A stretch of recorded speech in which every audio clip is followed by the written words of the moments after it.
Ladies and gentlemen, welcome to the #1 professional wrestling radio show in Las Vegas. This is the Mark Hoke Show. The Mark Hoke Show. Going bell to bell with the best in professional wrestling news, entertainment, and lots of Sin City surprises from inside the squared circle. Now, let's get to all the exciting pro wrestling action and bring on the host. Here is Mark Hoke. Good morning, Las Vegas. What's going on, everybody? And I am faking it. I just want to make that very clear right now. I'm going to hang in there for 2 hours and be as peppy as humanly possible. But thanks for joining us. It is the best in pro wrestling news and entertainment on the Mark Hoke Show. Very happy to have you join us as we get ready to say goodbye to an icon in pro wrestling. We'll talk more about that in a second. But, of course, I'm going to bring the guy in who is bailing me out today and is going to try and keep my throat from exploding. He is the president of wrestling, and he's going to get my vote for president today, period. Phil Stamper joining us here in Pro Wrestling Revolver and so much more. What's going on, my friend? Thank you for having me today. I hope you're doing. I'm so sorry to hear that you're not doing that well, but I'm glad that I can be here. I'm hanging in there. It's been interesting. Very interesting week. I'll tell you about it. Always a good descriptor. Yeah, just nobody wants to hear about your problems. So, especially when some amazing things are happening today, and I couldn't be more excited about this incredible event that's going to be going on in Greensboro. I wish I was there. I just wish I'd tried to book my flight a little sooner, or else I would have been there. But, of course, AEW Revolution is today. Oh, and Phil, after all these years, we say goodbye to Sting and an unbelievable career. It's still amazing to me that at 64 years old, that this guy is performing at such an incredible level. And I never thought we'd see him in the ring when he made that return to AEW. And I don't think he really did either. I mean, I think a lot of people just suspected he was just going to be hanging around and, popping up and, maybe whack somebody with a baseball bat every once in a while. But, he's been doing all these crazy spots. And, I had Darby Allin on the show a few weeks ago when they were in town for AEW Collision. And Darby insisted, nope, all this stuff that they're doing, that's his idea, man. And he wants to do it. I can't talk him out of it. And he has just been taking bump after bump, and I can only imagine what's in store tonight at AEW Revolution with him and Darby Allin taking on the Bucks. But, Phil, just your thoughts about Sting and his career and, what he means to you in the industry. I mean, first, who's going to say no to Sting? Yeah, exactly. We tried to talk about. No, you didn't. You were like, yeah, oh, Sting, yes, sir, yes, thank you for the opportunity. Yeah.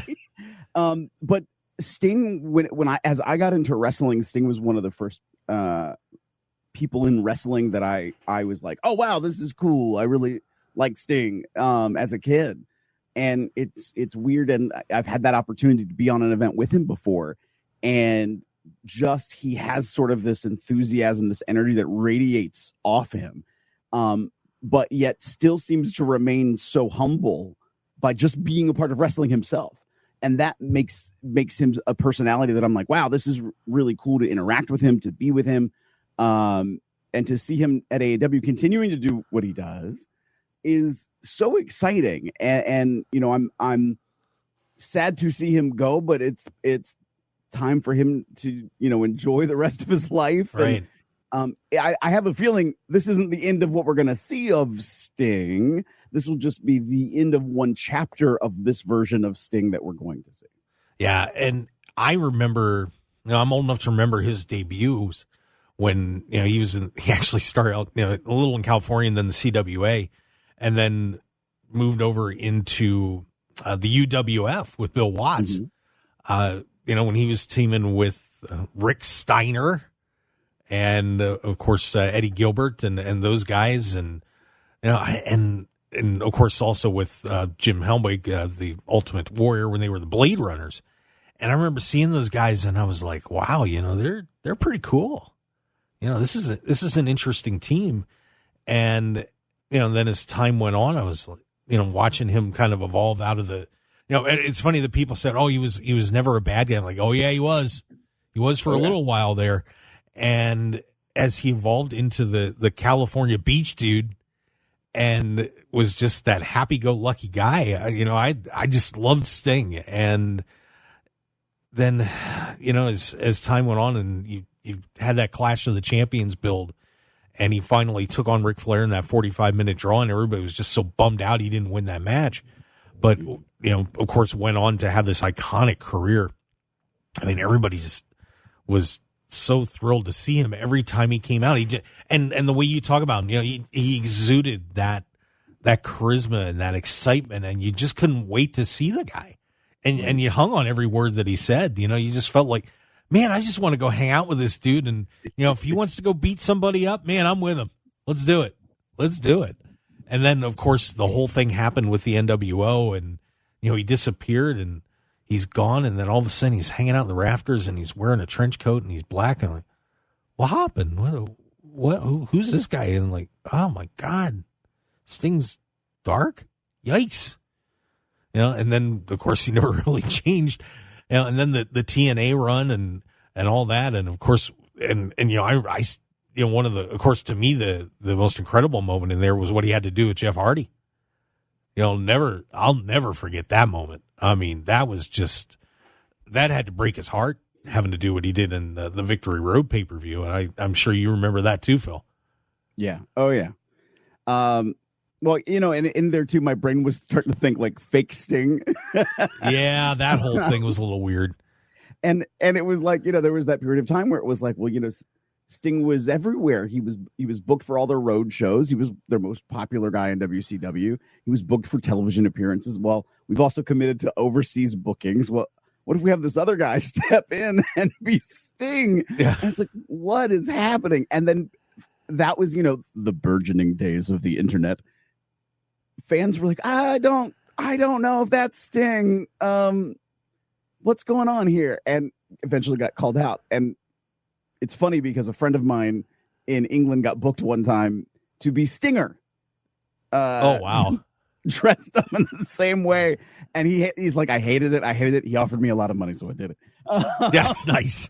But, so it was also then what a compliment to have multiple people dress up as you to fulfill all of the dates and obligations. But just, I'm trying not to think of the Jeff Hardy situation. Of course, now all I can think of is the Jeff Hardy situation. But here's a man who didn't stop. Neck surgery didn't stop him, and he goes to the WWE and almost has a career-ending injury again. Yeah. And then went on now to AEW and has continued. So it's just awesome to see what he's been able to do in the span of his career. And I'm interested in sort of seeing what happens next. I hope there is a next, but I don't know what that next is. Yeah. It's funny. He's going to be doing a little toy show here. Well, pretty big show here in Las Vegas about a month after this is over. He's actually going to be here WrestleMania weekend. Okay. So of course I'm going to be out of here. I'll be headed your way for WrestleMania apparently, but so it'll be interesting to see what the future holds if he's just going to be heading out. But he's apparently done. But yeah, that WWE run too. Boy, it's a shame he got hurt because we got denied the one match everybody wanted. Mm-hmm. That one match with the Undertaker. But yeah, and of course the not going over against Triple H kind of heartbreaking too. But and it was funny that I still am amazed that he held out that long, not going to WWE. But it's funny learning all the stuff that we learned about what was going on in WWE. Kind of maybe understand why. Right. Yeah. It makes sense. But it's going to be an amazing night, and and I think that AEW handled this really well. Decided to protect him and not have him wrestle singles matches. found a great partner to work with in Darby Allin. And, like I said, I got to talk to Darby about, how the whole thing happened, and just Sting picked them out, and they've worked so well together.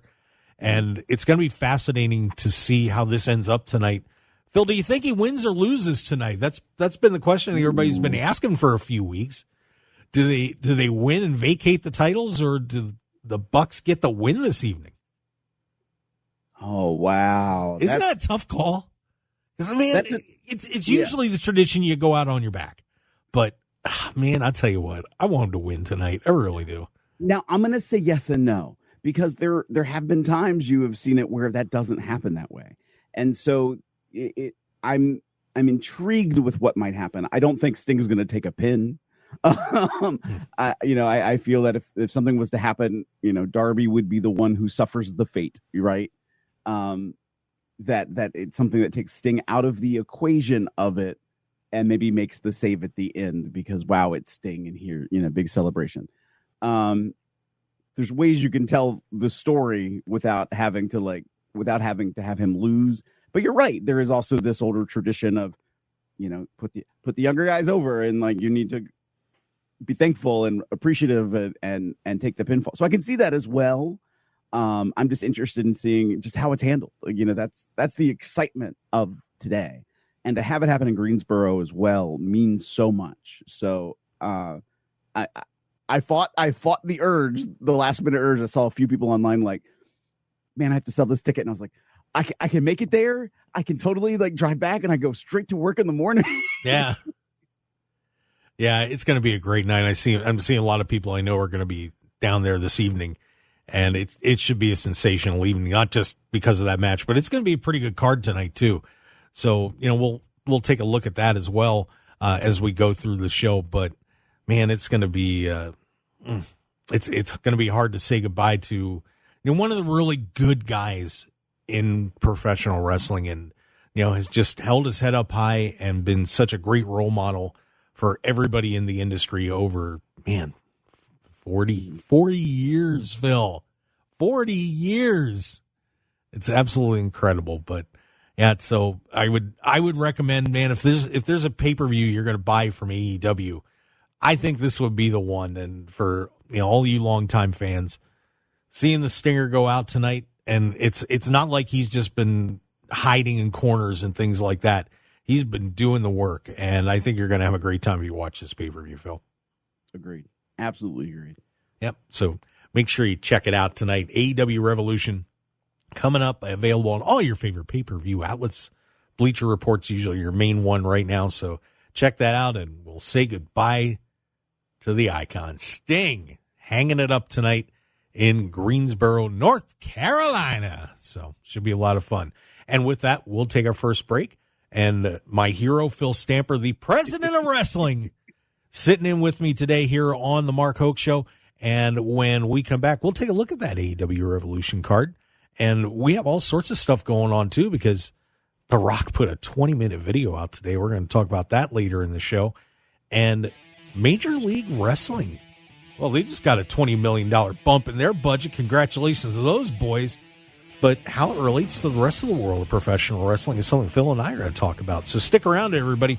We got a whole lot to discuss here on the Mark Hoke Show. It's the best in pro wrestling news and entertainment on KDAWN 101.5 FM, the Talk Las Vegas, the Odyssey app, and streaming on YouTube and Facebook. Stick around. We got a whole lot more.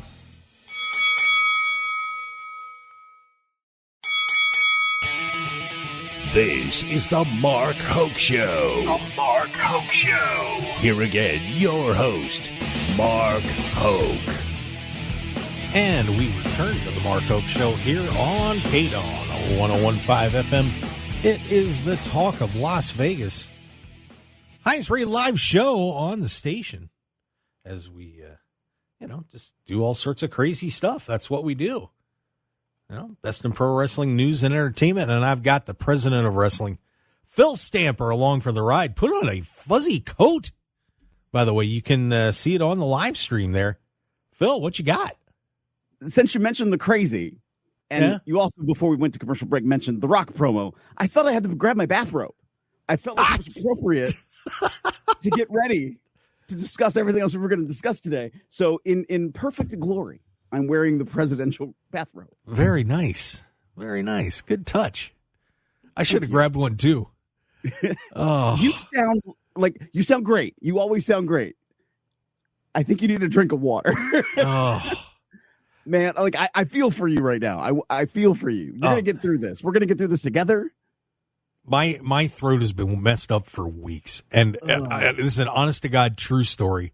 And I texted you this, but I have these Vicks Severe Vapo Cool cough drops, right?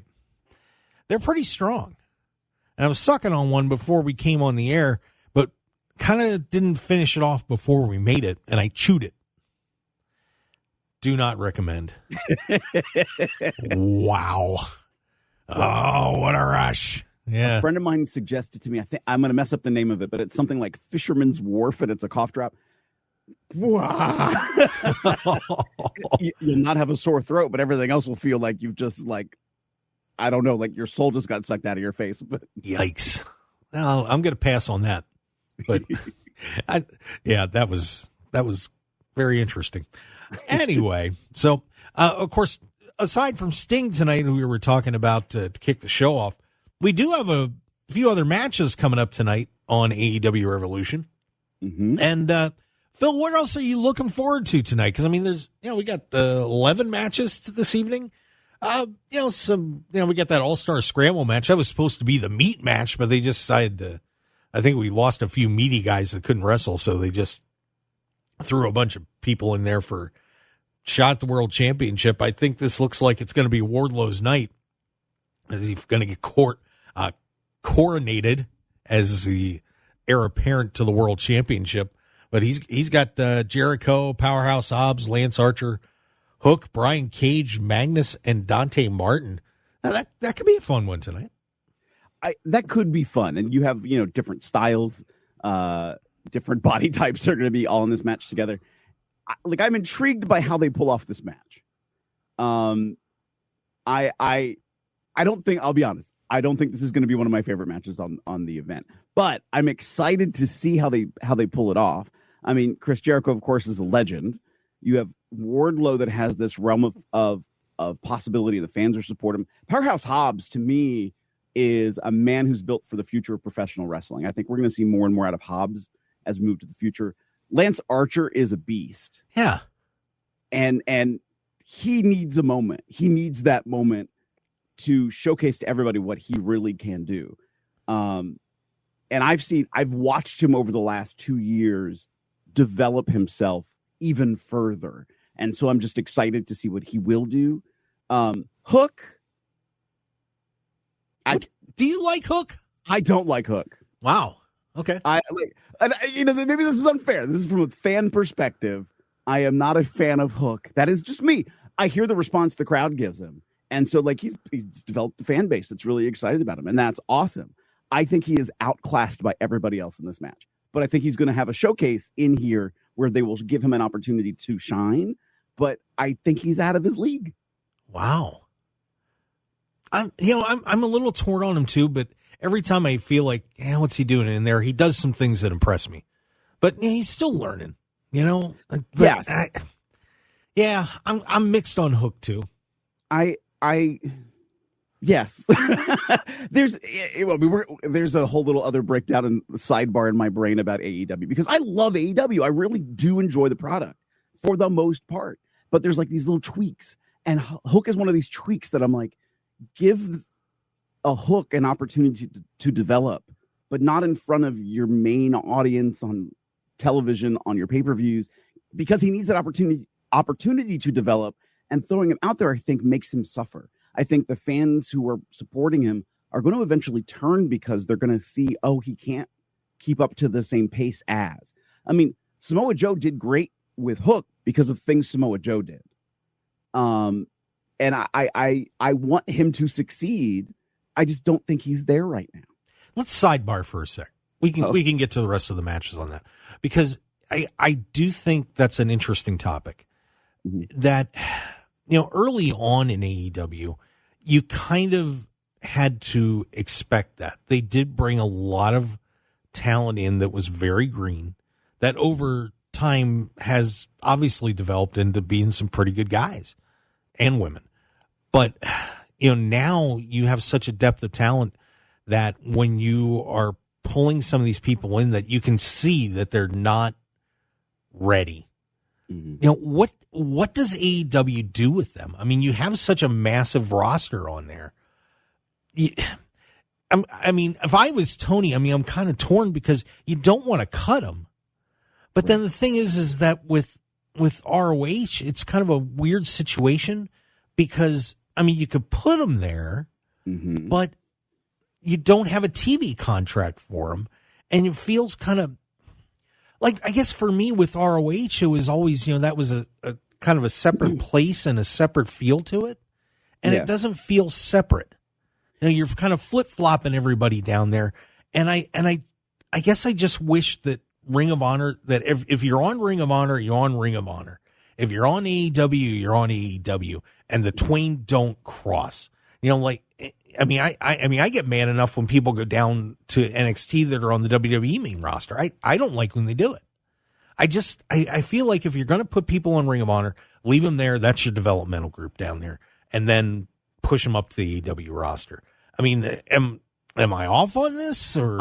I am very much right there with you. When Tony bought Ring of Honor, I actually felt this is what they're going to do, because they were getting rid of the darks to make Ring of Honor, and that would be their YouTube product. I was like, this is exactly what you need. You need that opportunity to get people who haven't had that much experience in front of a television camera to understand production, to understand what that means, because wrestling on television is a little bit different than wrestling on a live event. But there's a way to blend it that I think can showcase well, that AEW has done well at. But give some folks that opportunity to really develop. And to your point about the mix, I am mixed on that mix of whether or not you put some Ring of Honor folks on AEW television and vice versa, because you want those little, no pun intended, hooks on the product to go, oh, hey, you need to have interest in what we're doing over here. Here's somebody to showcase, so that way you'll be maybe interested to check in on the product. But you're right, to give that opportunity to build a developmental organization and give them that regular opportunity for your regular reps to build up those personalities, to build up their in-ring acumen, and go, okay, now we're developing the next stars who will then appear on AEW as fully or more fleshed out personas and more fleshed out in their in-ring ability. That's great. I thought that's exactly what Ring of Honor was going to be doing. And even when they first started, I was like, oh, they're just, they're planting the seed. They're planting, look at all these great people that we have lined up in Ring of Honor. So that way, you're interested in the product, and they'll move some of those people back to AEW. They'll move some other people over into Ring of Honor. And they haven't done that. They've no, Ring of Honor is its brand. And I get that. I respect the history of Ring of Honor, but use this as an opportunity to raise up those people, to get them ready then for AEW. They have so many people under contract. And when I say this is not me disparaging anybody or saying people should be fired. That's nowhere near where I'm going. But diversify them, put some folks in Ring of Honor, and build that product, but give those people an opportunity to showcase and shine, and then focus on the people that you can focus on in AEW to build them up and showcase and shine. Because talking about this match with Hook, the next person we were going to talk about was Brian Cage.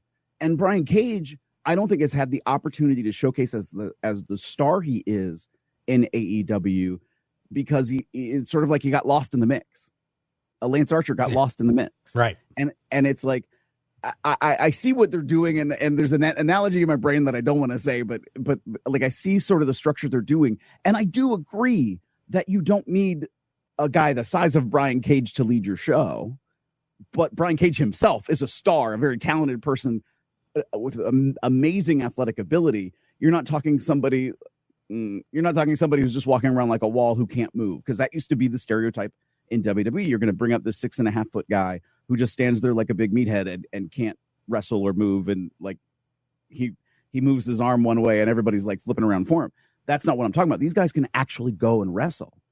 But to our point, there's some folks that you need to trim a little bit and put them somewhere where they can grow and develop, or AEW. And again, this is me saying this because I believe in the product and believe in the potential it can be. You have so many people, so many intelligent people who understand wrestling and are knowledgeable about it. you have a Billy Gunn, you have a Dean Malenko, you have all these people who are there who are anchors of support for your system.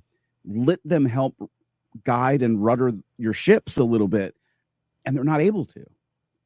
And so sometimes I feel like AEW gets lost in the margins. They get lost in the blurs instead of focusing on, like, here's the people we want to develop and showcase as the big stars. And we lose then a lot of the people that should be developed and built into their big stars.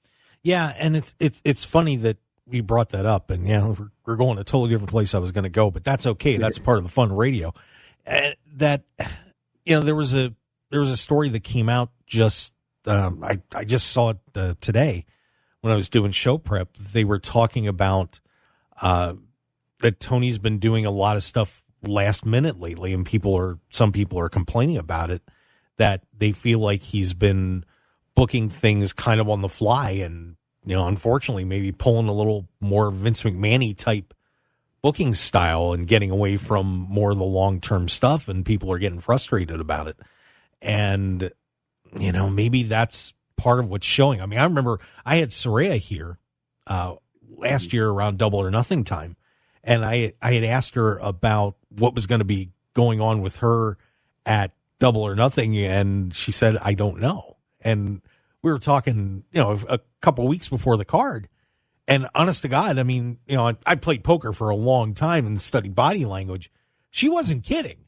She didn't know. And I sat there and I was like, huh, that's interesting. And I just wonder sometimes, and sometimes I'll see, for example, some of these matches come together so quickly on the pay-per-views, and you kind of wonder, are they just booking stuff too quick and maybe not coming up with some long-term plans? And as part of the problem too, you've got so many people that you're trying to figure too many things out at once, and just need to sort that out. Maybe that's why Jennifer Fetterman, if I got the name right, bringing her in is important to maybe help sort this out a little bit.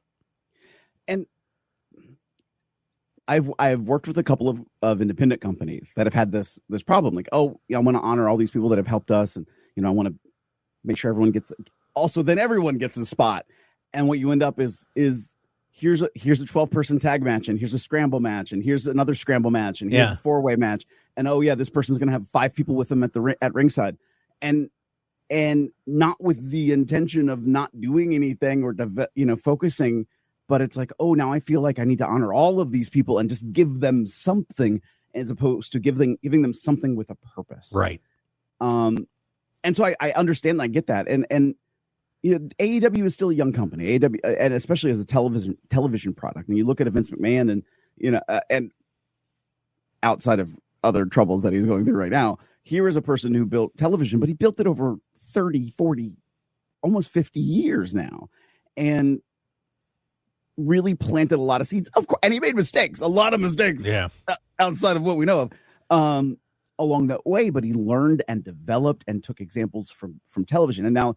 By no means do I think AEW needs to become WWE, but somewhere, I think actually in a drawer over there, I have a copy of a Monday Night Raw script, and it's like version 7, and this was in like hour 2 of a 3-hour Raw, and because that's just how they operate it, because it's live television. We got to adjust. Timing has to be different. This has to change. This person actually showed up, and now they're sick. They're throwing up in the bathroom. Like, okay, we got to rewrite stuff on the fly. Like. Things do happen too. And we don't know the full story too behind the scenes of, they had a plan going into this, and then this talent was unavailable. This talent got injured. Something went different. Now we do have a plan because this person is going to do something in when we get to September. So we have to get ready to do this to September, but we can't do this now because it will hurt what we're going to plant for September. So sometimes that does happen. But I do feel like it's a lot. It's a little too blurry and not focused right now. Yeah, and it's amazing, you keep seeing people get signed, and I sometimes I wonder if they're signing people just to make sure that they don't get signed by WWE, as opposed to you're signing people because you really, really want them. You know what I mean? Or that they don't end up in TNA or or elsewhere. And you would probably know better about that than anybody, being the king of the indies. I mean, you know the deal. I mean, I will say I used to hate, and this is a more of a reference directly to Impact, and it is what it is. I used to hate when Impact would sign somebody who'd left the WWE because they all would do the same thing. They would come in and cut a promo that was like, that other place didn't know how to use me, so I'm here to make a pause, wait for it, an Impact. And they would go on to have like a showcase match or two and then do nothing for 4 months, and then they were gone from Impact. And I hated that so much. I hated it. And they're not quite doing it. There's things that people will drop and say now and again in promos about that other place. But I'm okay if they bring in former WWE guys, but then don't let them get lost in the bloat or in the blur. There's a lot of people we haven't seen in a minute, and it's like, what's going on here? And how do you develop the focus you need on your product to make it to shine? And one of the challenges, sort of as you mentioned, I'm going to give a compliment and a concern, I guess. The compliment is, it does sound like Tony does make himself available, and has at a few times very recently also said, I want to talk to you and let's have an open conversation. Now it does seem like he's a little more, I know what I'm doing. Like that I want to have this open conversation. Let's be open about things. And people start being open and like, nope. I don't take the criticism. I know what I'm doing. And it's like, but you have to be able to accept that a little bit to be able to grow and be better. And maybe he is, maybe he is taking it just in that moment, it's a defense wall, and then we'll take it back and like process and come back later. But it's hard when, like you said, you have somebody on the talent who's like, yeah, we have a pay-per-view in 2 weeks and they haven't really said what I'm doing. Or your merch people, and like you haven't told them like, oh yeah, we're gonna do a trip overseas and make sure you have everything ready to go overseas. That means you have to find a distributor over in another country that can also print out your shirts and have them ready and deliver. What about your press guys and marketers who like are getting everything ready and not just graphics, but also working the press up to get them interested and excited, to get your mainstream media involved in publicizing and putting it out and putting it over that this is an amazing major event that's coming. It's a lot of work, more than just, I have this idea that we're gonna do a match and it's gonna happen in 2 weeks on a pay-per-view. Like, you have to develop that. And WWE has fallen into that trap too. Like, they have done that a lot. They've done that the week of WrestleMania. Yeah, we're setting up a match now for Saturday. Yeah, they used to be really bad about that. I mean, really bad. So and so learn from the lesson. And like I said, I do feel maybe this is growth in progress. Maybe this is like, okay, we're still figuring all of this out. And maybe to Tony's credit, he tried to bring in Ring of Honor, be like, I'm making it and establish it as yes, it's a new Ring of Honor, but I'm making and establishing it as its own strong brand, giving it its own identity. But I don't think that's really the purpose it could have been used for. Like you said, I really like the idea of that could have been the developmental ground. Yes, put some people there that are really talented, super talented, to help those younger folks up. I mean, and when I say this, I mean this with all due respect. Ring of Honor to me in the last year has been the Athena show. Yeah. And I love Athena, and Athena is awesome. And what she has done in that program, especially to like help Billy Starks, you can watch it and you can see it happen. And it's amazing. And I'm like, that's perfect. That's a perfect example of what you can do. Put a star with younger talent and bring up this younger talent to bring them up to a new level. And then look what you've developed. And now we can put them over here if we need them. Yep, absolutely. Yeah, boy, we got it going, Phil Stamper. We got it going. Oh, man, I may have to preempt the next show the way we're going here, but that could get me in trouble. All right, hey, we have to take a break, and when we come back, a whole lot more. Yeah, we got a pay-per-view to talk about. We got The Rock. we got MLW and lawsuits and crazy stuff happening. Stick around here on the Mark Hoke Show on KDAWN 101.5 FM, the Talk of Las Vegas, the best in pro wrestling news and entertainment, and a whole lot more. The president of pro wrestling, Phil Stamper, joining me. We certainly appreciate him being here. We'll be right back. 101.5 FM KDAWN. You're listening to the #1 professional wrestling radio show in Vegas, The Mark Hoke Show. The Mark Hoke Show. Now, here again is Mark Hoke. All right, let's keep this baby rolling. It's the best in pro wrestling news and entertainment. It is the Mark Hoke Show here on KDAWN 101.5 FM. Of course, streaming live on that Odyssey app. If you have not downloaded that app, you are a fool. Shame on you. Phil Stamper, do you have the Odyssey app? Of course I do. Okay, good answer. But it's a great app. Of course, all sorts of shows from around the world. It's an amazing app. So get it on your phone right now, AUDACY. It's pretty cool. You'll enjoy it, promise. Wanted to, by the way, of course, we're streaming right now on YouTube and Facebook. And if you want to hop in there, go to our pages, The Mark Hoke Show, and you can ask Phil a question. You can ask me a question. Say, Mark, why do you sound like crap? Or say, Phil, why are you putting your bathrobe on? We're going to answer that question. Took it off. He took it off. It's off now, but yes, you looked fuzzy. It was cool. But anyway, I do want to get in the World Championship match for tonight, Phil, because I'm curious to get your thoughts, and we can get back to that card maybe later on if we have time in hour number 2 of the show. Samoa Joe, who a few years ago around this time was wearing a poncho doing commentary, and of course is now wearing the strap for AEW and doing a darn good job taking on Hangman Adam Page and Swerve Strickland. These three guys have been doing an unbelievable job getting ready for this match. Yeah. Who's going down tonight, Phil, and who's walking out with the AEW World Championship? I know. No, I will say, because the second you mentioned the poncho, the first thing I thought of was that Swerve on his social media took the graphic of the match and replaced Samoa Joe with the image of Samoa Joe with the poncho on the graphic for the match. And I was like, this is awesome. I know. But I wouldn't be upset if Samoa Joe won. I wouldn't be upset if Swerve won. And to talk about Swerve for a moment, here's somebody. I mean, I feel like I took the whole last segment. I was saying maybe not great things that some people want to hear about AEW, though I love the AEW product. Here is Strick, who was failed by the WWE. There's no other way to put it. When you look at the success of and what he's been able to showcase since he's been on AEW, here is a superstar. Here is somebody who has risen above what a lot of people's expectations were of him and has showed up. There is so much of me that wants him to walk away with the championship. Adam Page, he has a big fan swell of support. He was one of the originals of AEW. I don't feel him as strongly as AEW World Champion, though. That's just me. Mm-hmm. Phil Stamper opinion. I think, though, this match is going to be hard hitting.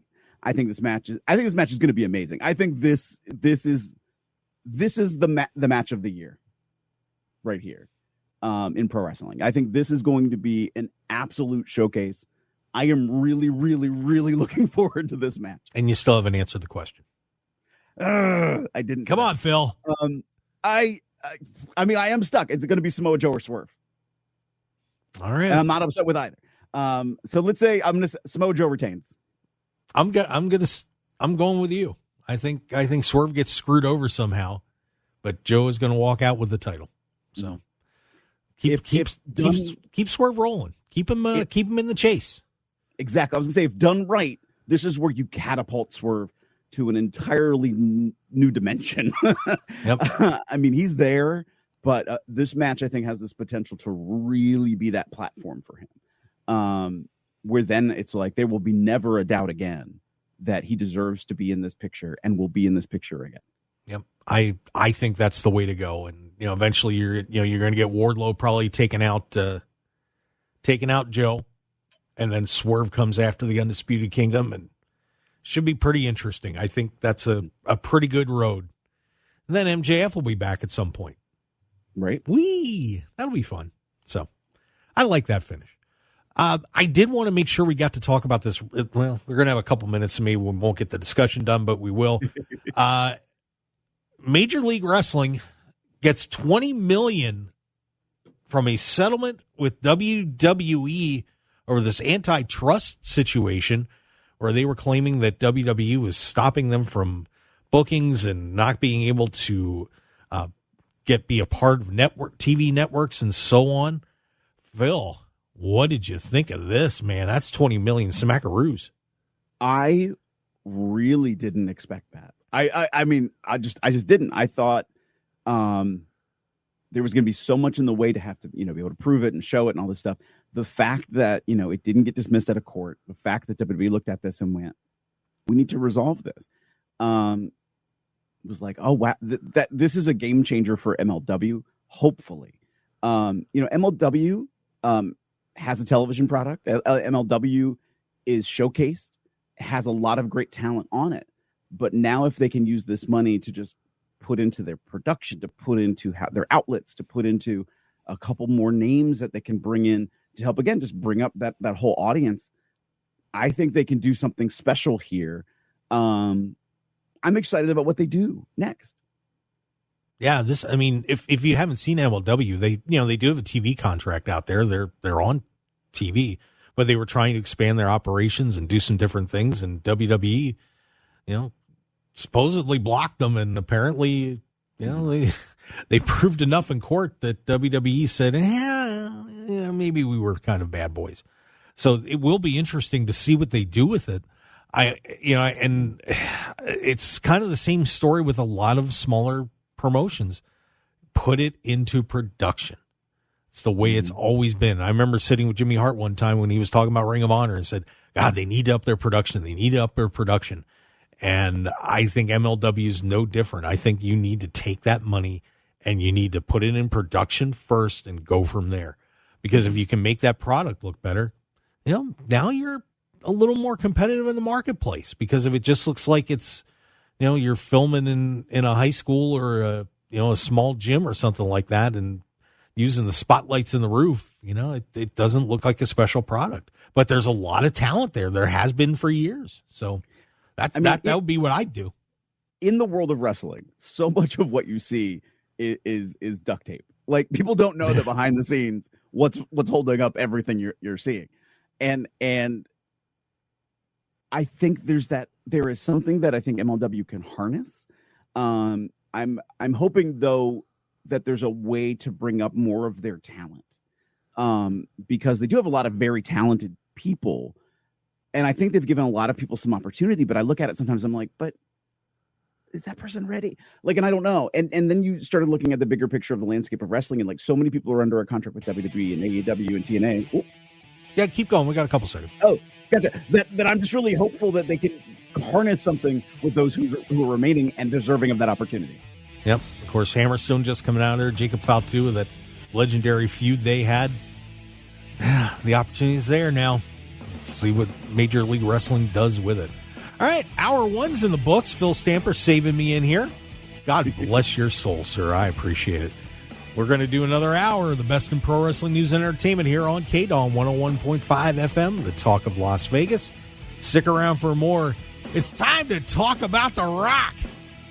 Did he clean all this mess up that he made? Yeah, I'm maybe. Stick around, guys. We'll be right back with more on The Mark Hoke Show. We'll be right back.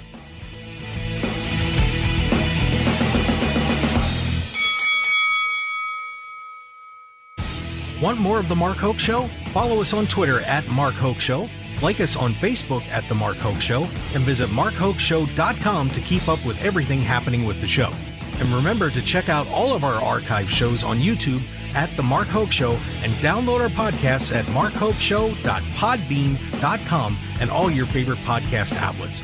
So join The Mark Hoke Show family today, and thanks for listening.